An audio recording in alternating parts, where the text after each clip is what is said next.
¿De verdad importan tanto los materiales como nos hacen creer? Esa es una de las preguntas que más se repiten entre quienes empiezan a crear.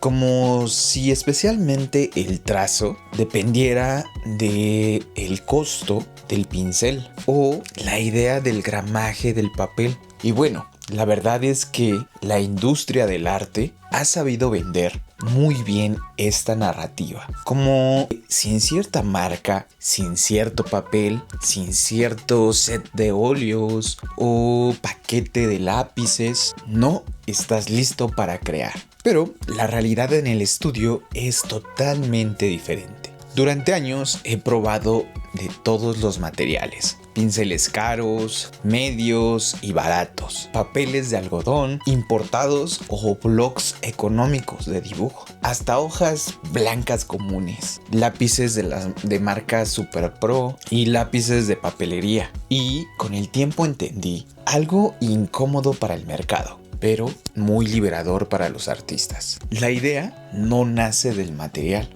El material principalmente llega después. Y si esperas a tener lo mejor de lo mejor en materiales, para empezar, probablemente no empieces nunca. Eso recuérdalo siempre. Porque otra de las cosas que pueden pasar es que tengas el material super pro, más pro del mundo y te dé miedo utilizarlo por la posibilidad de que lo llegues a arruinar. Los materiales importan, sí, pero no en el orden que suele decirse. Aquí más que nada, primero antes que todo, está la necesidad de crear. Luego existe la solución técnica. Cuando inviertes este orden, cuando compras, antes de tener la pregunta plástica, el material solamente se convierte en un pretexto, no en una herramienta. Y el pretexto, curiosamente, es uno de los mayores enemigos del proceso creativo. Vaya, hablemos claro. He trabajado con pinceles caros, de marcas reconocidas, de esos que prometen durar para siempre,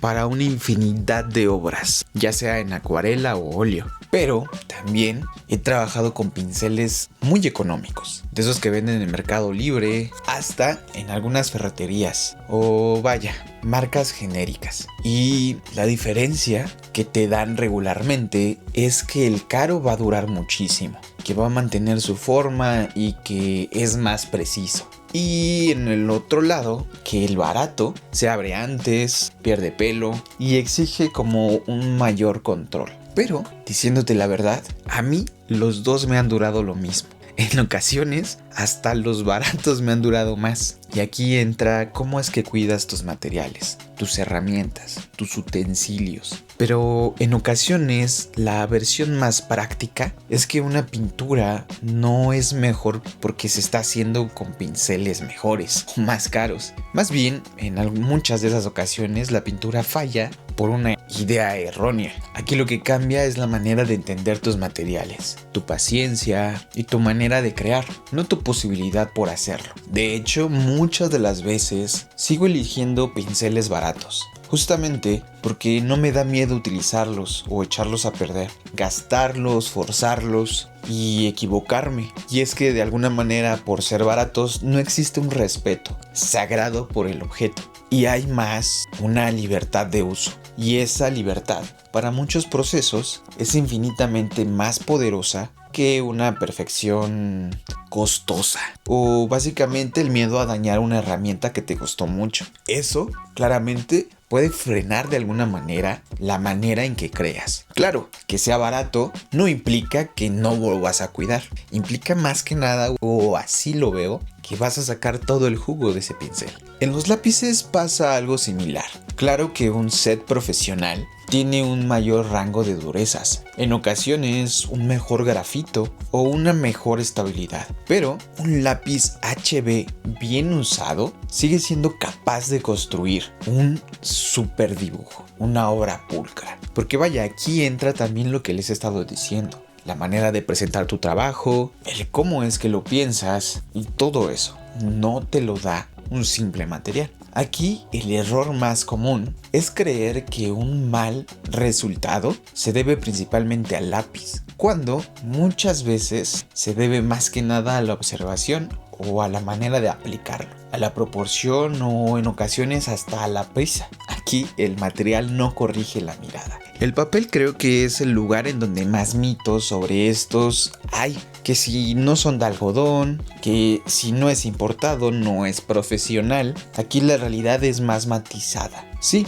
en ocasiones el buen papel responde mejor al agua, al borrado o a las capas, pero no siempre lo más caro es lo mejor. Aquí también hay posibilidades de papeles económicos con estas mismas características, que bien entendidos pueden dar las mismas características de sus versiones más caras. Aquí el papel no es el problema, más bien está en entender cómo es que reacciona a cada uno de los materiales. Con la pintura suele ocurrir algo similar. Pensar, por ejemplo, que el óleo o que la acuarela más cara automáticamente te dará el mejor resultado. Porque sí, las marcas profesionales en este caso tienen un mejor pigmento, una mayor pigmentación, en ocasiones una mejor estabilidad, pero también puede ser que en ocasiones también sean las más impredecibles. Muchas personas que van empezando a utilizar algunos materiales arruinan procesos no por usar pintura barata, sino más bien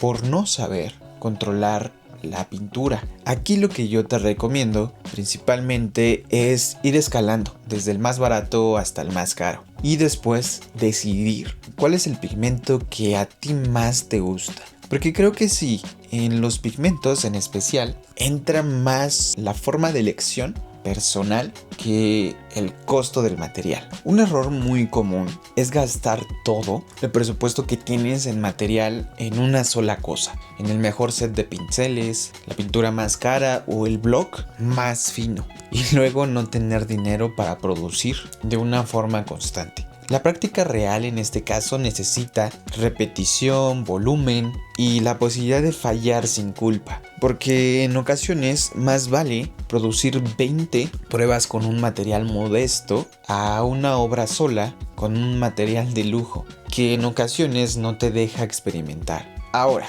aquí también hay que decirlo con total responsabilidad y ser directos. No todo lo barato conviene. Hay materiales que en ocasiones suelen entorpecer el proceso. Papeles que se deshacen al primer trazo con agua. Pinturas sin pigmento, sin un pigmento real. O en ocasiones también pinceles que no retienen ninguna partícula de lo que estés utilizando. Aquí lo importante es aprender a distinguir entre lo económico, funcional y lo barato que es desechable. Y también se puede ver como si fuera parte de una madurez artística. Por ejemplo, hay marcas que valen completamente la pena para etapas específicas del trabajo final y marcas económicas que son perfectas para bocetear, ensayar o estudiar. El problema aquí radica cuando uno quiere utilizar material de exposición para hacer pruebas o material de pruebas para hacer una obra definitiva. Cada herramienta tiene su momento dentro de todo un proceso. Por eso, el verdadero consejo es este. No te preguntes primero qué comprar. Pregúntate qué necesitas resolver. Necesitas capas, precisión, veladuras, resistencia al agua. La pregunta técnica aquí debe de nacer de la pregunta artística, no del catálogo. Cuando entiendes eso, dejas de consumir por ansiedad y comienzas a elegir más que nada por una necesidad plástica. ¿Qué es lo que necesito para mi trabajo? ¿Qué es lo que necesito para una obra en específica? ¿O qué necesito para toda una producción que estoy haciendo? Crear también con lo que tienes a la mano no es resignarte. Es tomar una postura, es decirle a tu proceso que no dependes de condiciones perfectas, porque aquí muchas de las mejores soluciones aparecen cuando el material no es ideal, porque ahí es donde de alguna manera existen los accidentes, los giros y las texturas que no están planeadas. Aquí el error técnico muchas de las veces se convierte en un lenguaje. En mi caso, después de probar herramientas de todos los rangos, sigo regresando en la mayoría de las veces a las herramientas más sencillas. No porque sean mejores, sino más bien porque ya las entiendo. y principalmente entender tu herramienta más allá del precio es lo que realmente se vuelve más preciso. La relación que tienes con ese material se construye con el uso, no con una inversión. En conclusión, los materiales sí importan, pero no como un punto de partida, sino como una consecuencia del proceso, porque primero está la idea y luego el cuerpo que esa idea necesita. Mientras tanto, crear con lo que tienes no lo veas como una limitación, es una forma de afirmar que tu obra no depende de un mercado, sino más bien de la decisión de hacer. Y esa principalmente, al final de todo, es la herramienta más importante que tienes. Deja más bien que tu proceso por el que has pasado elija los materiales que más le han aportado a tu trabajo. Creo que esa es la parte más interesante. Porque sí, en algunas ocasiones los materiales pueden ser importantes para llegar a un resultado, pero en ocasiones esos materiales no son los más caros y en ocasiones también sí lo son. Aquí lo más importante es que dejes que tu obra elija esos materiales, pero eso ya es cuando tu obra esté consolidada y tú también ya tengas esa posibilidad. Mientras tanto, no te acomplejes con materiales baratos. Yo en estos momentos estoy pintando con pinceles que compré en Mercado Libre y para este momento de mi producción creo que son la mejor opción. Pero bueno, espero que este video te sirva en toda tu producción artística. ¿Y qué te parece si dejas acá abajo en los comentarios cuál es el material más caro con el que pintas o con el que estás trabajando? Pero también cuál es el material más barato con el que también estás produciendo. Mientras tanto, yo seguiré pintando con mis pinceles que creo que no tienen nombre, pero pongámosle mis pinceles de Mercado Libre. Pero ya saben que yo no me voy sin antes desearles que tengan mucha buena vibra, muchos buenos trazos y nos estaremos viendo en el próximo video. Chao.